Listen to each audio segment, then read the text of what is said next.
Okay, today is October 21st, 2025. I don't have a ton of time. I'm heading to the dump on my way to work. Haven't been able to record hardly anything the last few days, so want to put something out. What's been on my mind lately is I'm at sort of a threshold on this social media challenge where momentum is pretty much gone. I've got, 9 days left, and I just feel like I'm kind of flat. I haven't really put out nearly as much content as I wanted to. It's really hard with, 18-hour days, 3 days a week. It's just hard for me to keep up. What's 18 times 3? Is that 54? In 3 days, I'm working more than most people are working across their 7. All told, I'm still working 80, 85 hours a week. I still really haven't caught up from August and early September, where I was working 95 to 100 back to back, just no days off. Every day is at least 14 hours. I really haven't caught up from that. I still have some adrenal fatigue, which sounds pretty dramatic, but it's definitely a real thing. It's hard to focus when there isn't an emergency. When things are calm, all you want to do is rest. It's hard to sort of manufacture urgency and productivity when there isn't a fire to put out. When there is a fire, it's no problem. You immediately slip into flow state and everything feels great.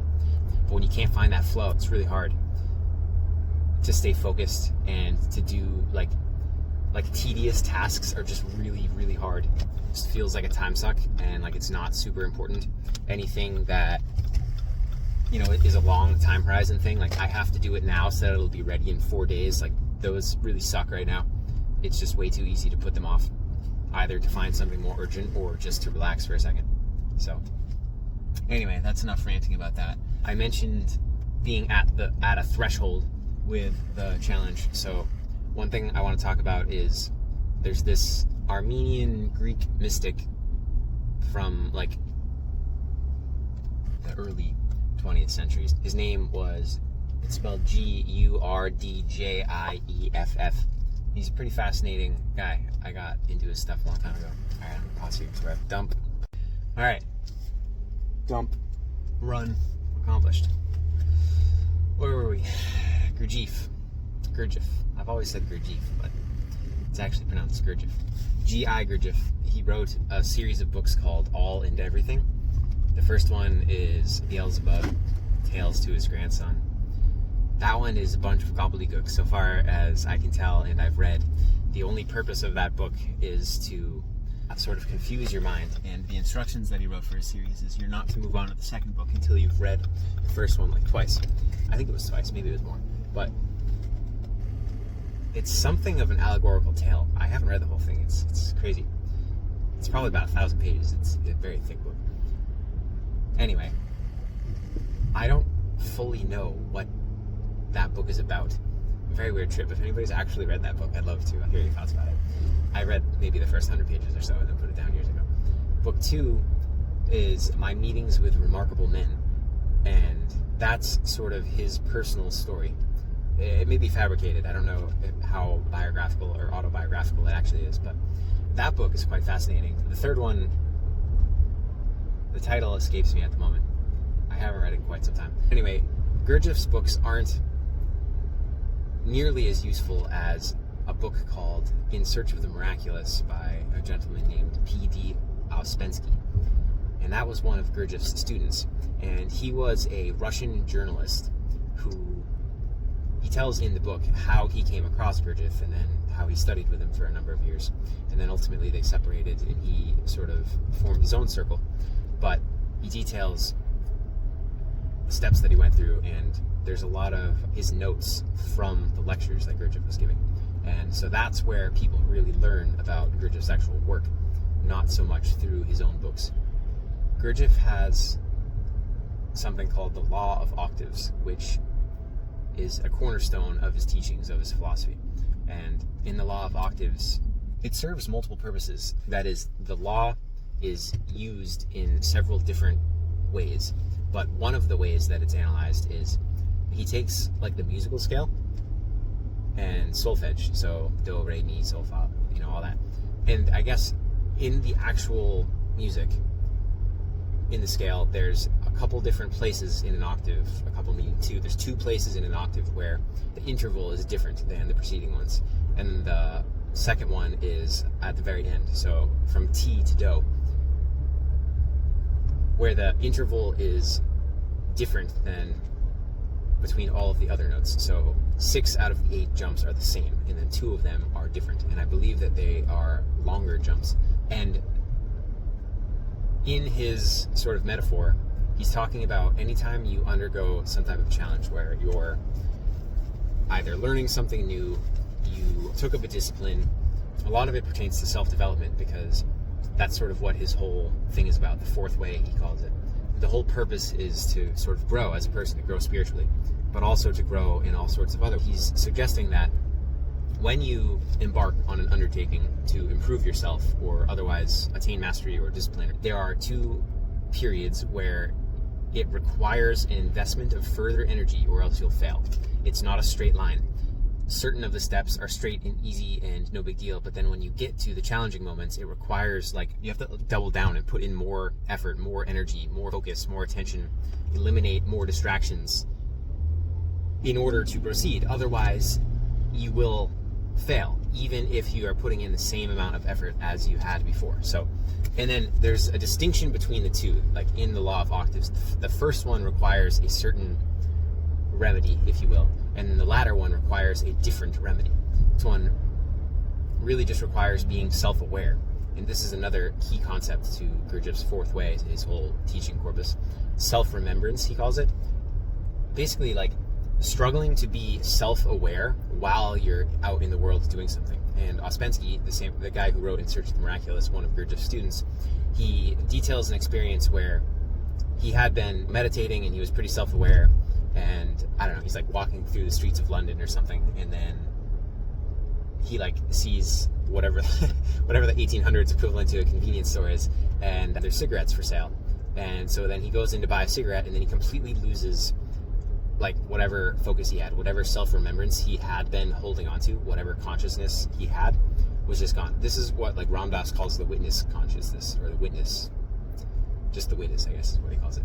He had been holding the witness, and then he went in, got a cigarette, and then totally lost track. And then he didn't pick it back up again and notice that he had forgotten, that he was no longer self-remembering for like hours later that evening. If you've never tried these sort of things, it sounds sort of ridiculous. Like, oh, what do you mean? He didn't remember himself. Like, well, it's actually harder than you think. Like, we get tripped up and we get lost all of the time. And you don't typically notice that unless you are actively practicing. So the first interval that requires a greater investiture of energy is, all you have to do is self-remember. And so when the going gets tough, really all you have to do is remember, A, here I am trying to do this thing. B, I know this is normal. I know it's supposed to be hard. And then you just proceed anyway. But by acknowledging that it's the way it's supposed to be, and that here you are struggling, like, if you're not self-aware, if you're not in the witness consciousness, the fact that it's hard will break your momentum.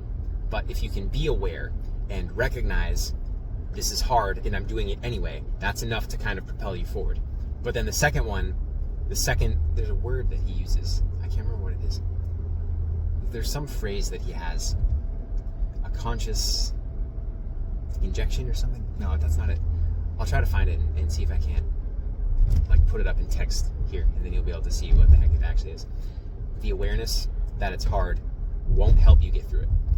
What's required is a conscious doubling down and renewal of effort. You purposefully have to go harder than you were before. So step 1 is be aware that it's hard and then do it anyway. And then step 2 is be aware that you are on the cusp of failure and take whatever bit of willpower you have left and actually go harder than you were doing before. You're sort of rejecting gravity, rejecting inertia, saying, I don't care that it's hard, I will do it no matter what. And like using that energy, that will actually enable you to get to success. And like, I'm gonna go to Napoleon Hill here. If you've ever read Think and Grow Rich, there's a part early on in the book where he's talking about some guy named R.U. Darby. I have no idea who that is, but I've heard this story a million times. basically this guy went to the gold rush in like when California, I think it was actually in Colorado, but when 1800s gold rush, went to go mine gold. They found a gold deposit, but then it dried up. They lost it. They couldn't figure it out. And so they basically declared bankruptcy, sold off all of the equipment that they had bought on leverage. And then they had to go back to the East Coast where they were from. They had sold all of the equipment to, a junkyard guy. But the junkyard guy, before selling off the equipment that he bought for pennies on the dollar from them, he hired a geological engineer to study the mine. And the geological engineer basically said, hey, yeah, they lost the vein because they didn't know where they were going. They didn't know anything about geology, but it should be right over here. So then they dug over there, and sure enough, that's where all the gold was. And then the junk man made a fortune off of that. Napoleon Hill is using this story to demonstrate that, the name of the subchapter is called 3 Feet from Gold, because literally 3 feet away was where the rest of their fortune was. That would have paid off all of their equipment. It would have made them a ton of profit.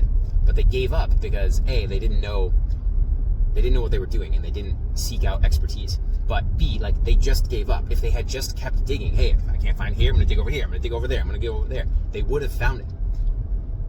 And it just goes to show, persistence is what's needed. And I was also listening to Hormozy yesterday. This is what I do when I talk, by the way. I just pull these disparate examples that I find in my own life, and I sort of weave them into a narrative.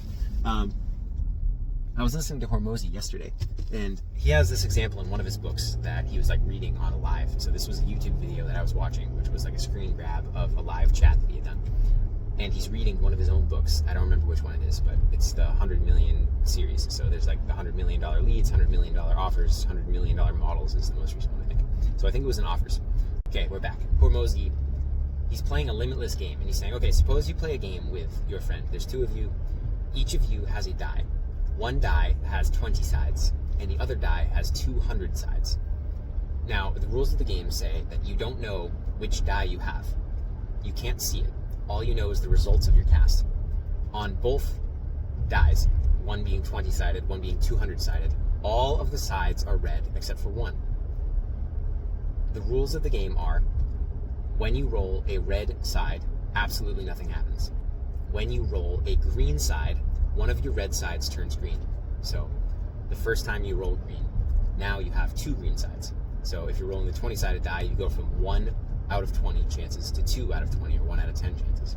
The purpose of the game is to get as many greens as you can, and eventually, regardless of which die you have, you will make it such that every time you roll, you land on green. Because eventually, when you have gotten enough green hits, the entire die will be green. And he's using this example, he's using this as a metaphor for business. And he's suggesting that no matter what in business, eventually you will win. Every time you win, you improve your likelihood of successive wins. Once you've won, you learn so much and you know so much. You have better resources, you have better contacts, you know how to fix all of the silly little easy problems. And eventually you basically just get unstoppable. He's talking about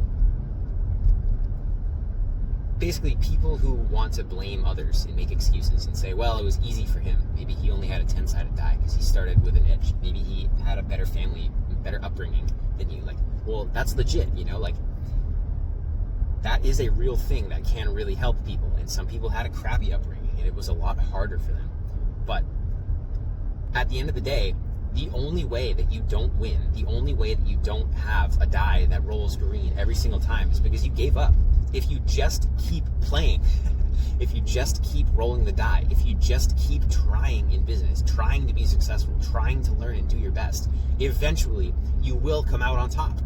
He's really passionate about this. So he's talking about how, 100 years ago, all these big guys, think about the titans of industry, like Andrew Carnegie and J.P. Morgan and John D. Rockefeller. Well, they're all dead now.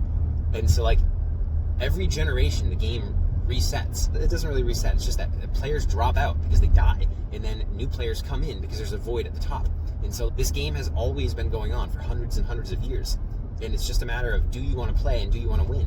And if you do, it's well, then the world is your oyster. There's no reason that you can't win.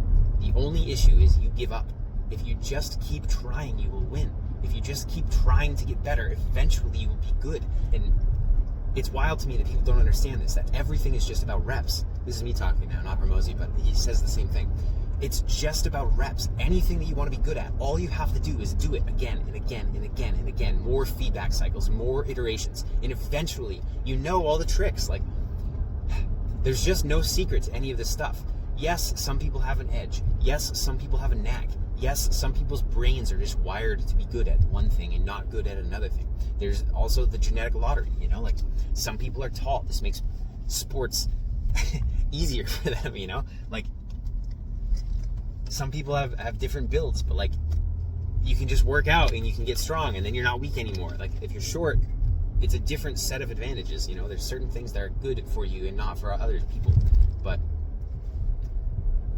you just have to keep going and eventually you will win. And I don't know. It's weird to be relating Hormozi and Gurdjieff in the same sort of spiel here, but these are two parts of me that, like, these are big parts of myself. One is the spiritual side with the mystics and all that, the yogis. And, like, I'm into all that. If you didn't know already, like, that's a huge part of me, of my identity. But then there's also this part of me that is down with the business titans, the business gurus. I don't think you have to go either or. I think there's a way to split it down the middle and do both. I think about people like Napoleon Hill, who very, very obviously had a spiritual bent. People like Jim Rohn. People like Bob Proctor. Like, it's hard to find, but occasionally he references things like the Bhagavad Gita. Occasionally. Like, look at Emerson. Emerson read all of the Hindu texts, marrying of these two things, of the Eastern philosophy with the Western materialist perspective. There's some way that these can be combined and that they're not in conflict. And I'm trying to navigate that. Anyway, all right. So I brought all of this up because in my social media challenge, again, I'm on, I think this is day 21 out of 30. I'm more than halfway there, but I need a boost of energy because I've barely put any effort into it the last couple of days. And I have plenty of excuses, you know, like I'm tired. I work too much and I don't have enough free time. When I do have free time, I just want to be able to, you know, talk to my wife and hang out with my kids and enjoy myself, do chores around the house. But those are just excuses. And the only way that I'm going to come out ahead is if I double down and put in more effort than I was before. And so that's why I'm recording this video. I'm telling this story, and I'm using the examples that I have from what I've studied, and I'm taking them and I'm turning them into the practice and the product that I need to move forward. So that's what this video is for. It's to totally drop the veil and to show you exactly what's going on, and we'll see if it works. I'm going to post up this video, and that's a larger investiture of energy than anything else that I've done so far, and we will see if it pays off. So, alright, if you're watching this, let me know what you find.